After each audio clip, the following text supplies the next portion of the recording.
No, I feel the team after Monaco good, motivated, really, hungry of good results, and everyone is working in one direction, which is improving the car and being more competitive than what we saw in the first part of the championship.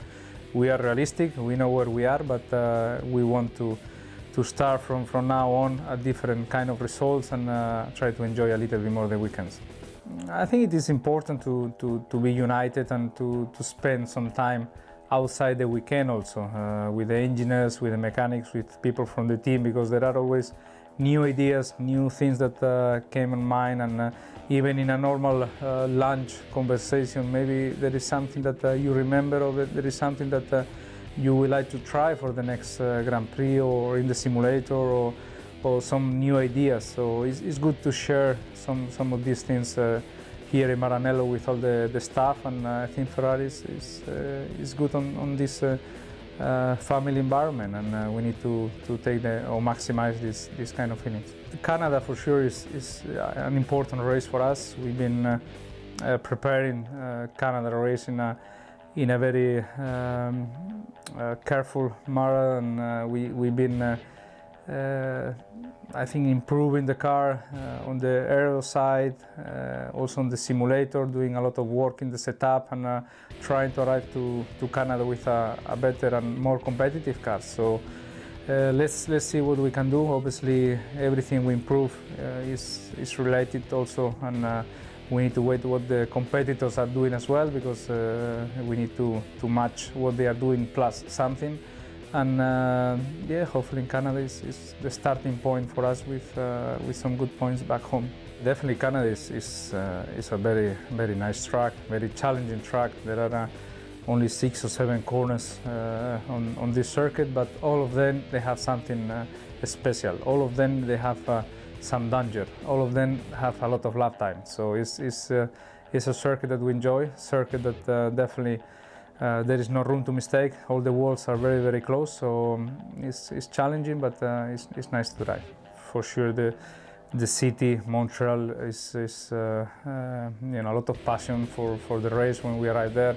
All the city is involved in the weekend preparations. I won that race, so definitely I have some good memories from that year.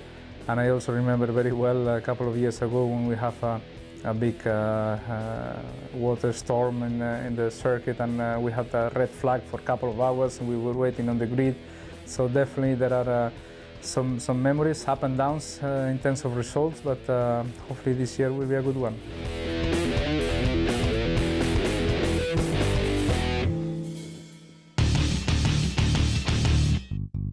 The Formula One car braking system is a relatively simple but very powerful system. It's composed by 4 brake discs, 8 brake pads, 4 calipers, and a brake pedal which operates 2 separate circuits, front and rear, with the independent application of the braking pressure.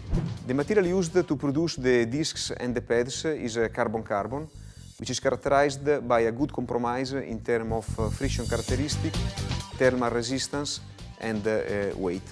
The brakes setup work on the track is mainly focused on 2 areas. One is on the balancing of the brakes, and the other one is on their management of the ideal working temperature. Balancing of the brakes means to find out the maximum possible front brake torque and rear brake torque to be able to get the maximum deceleration of the car without occurring in any tires locking. On the other hand, the thermal management of the brakes is essentially focused in achieving the right working range without occurring in glazing phenomena where the brakes are too cold, and overheating phenomena where the brakes are too hot and can occur in too high wear rate. Ideal working range for the brakes is between 400 and more than 1000 degrees Celsius, and this is achieved mainly playing with the air that is fed by the brake duct onto the brakes.